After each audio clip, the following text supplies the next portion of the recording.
When I was younger, there was a minor bullying incident at my school. I refer to it as minor because it doesn't compare with what goes on in schools these days.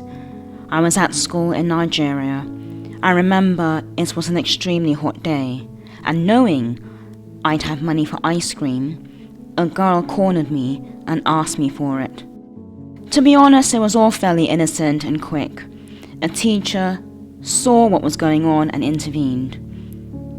And just a few weeks later, a boy I had the teeniest crush on violently shook his head in disgust when asked if he'd marry me when we got older.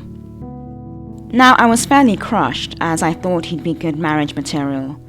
We both had dogs in our respective families, and I thought our grandparents would look good sitting together. So I was a bit down when I went home that day.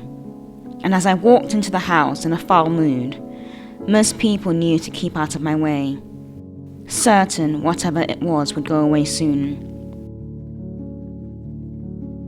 My grandfather, who was at home that afternoon, spotted me sitting outside with one of the dogs beside me.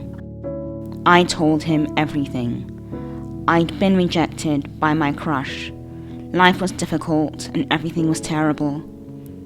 It was an awful place to be in. I was determined to lock myself away with my books and one of the dogs and not emerge until the world had righted itself again. My granddad looked at me with what I now realize was amusement. I guess it's fairly funny to see a young child who thinks they have a problem or have suffered. Little did I know that life was going to come at me with a sledgehammer when I got older. In that quiet garden all those years ago, my grandfather gave me a piece of advice I've come to cherish. Write it down.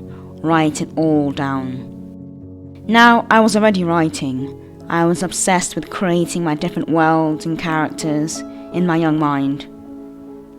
In my young mind, writing was for storytelling and adventure.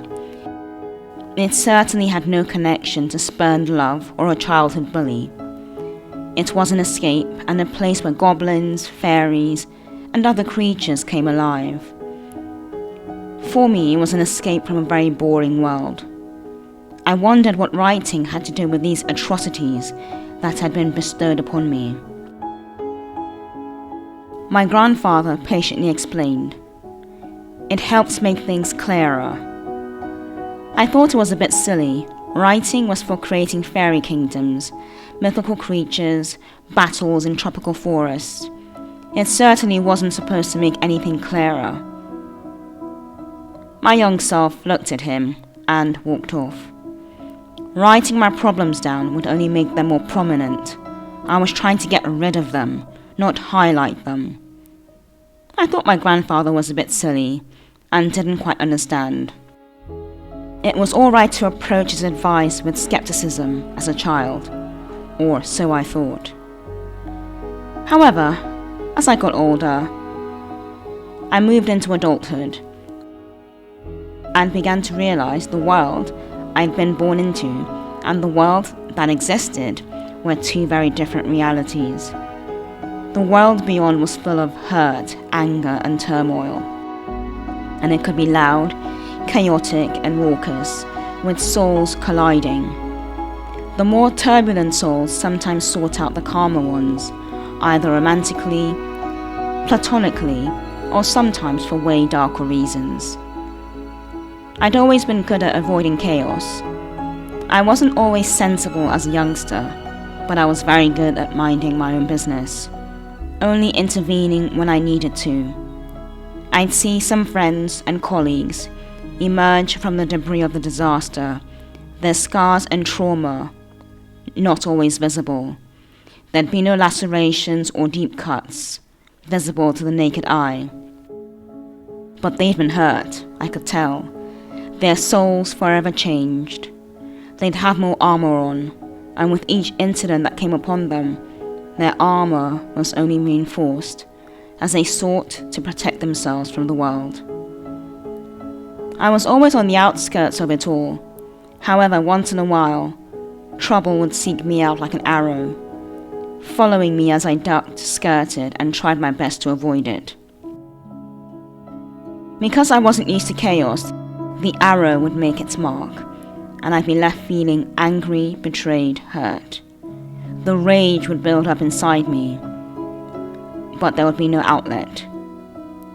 It was at times like that I'd remember my grandfather's words. I'd get a pen and some paper. At first I just wrote, I vented, but eventually, to deal with the troubling times, to release my anger and frustration, to begin the healing process, I would start by writing myself a letter. I always started with, Dear Oyinda. As I wrote and everything went down on paper, I began to see the problem more clearly. The anger dissipated. Frustrations were swept away as I saw everything more logically, and I was able to attack the situation and not let it consume me.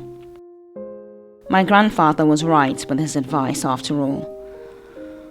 Although I didn't realize it back then, writing problems down does help process the torrent of emotions we experience when we're in a rage. Life will always be filled with disappointments and illness, and if we choose to love, grief. Writing can help us navigate the pain. Now, I'm no therapist, and I would never suggest writing to replace therapy, but it can come pretty close. Writing a problem down helps deal with a hard truth. There's no running away from the words on paper.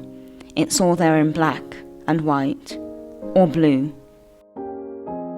We see the beauty and sometimes the ugliness behind our words.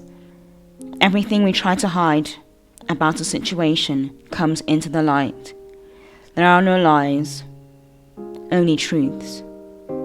So, I'd advise you to get a diary, have a journal or a notepad, and write everything down.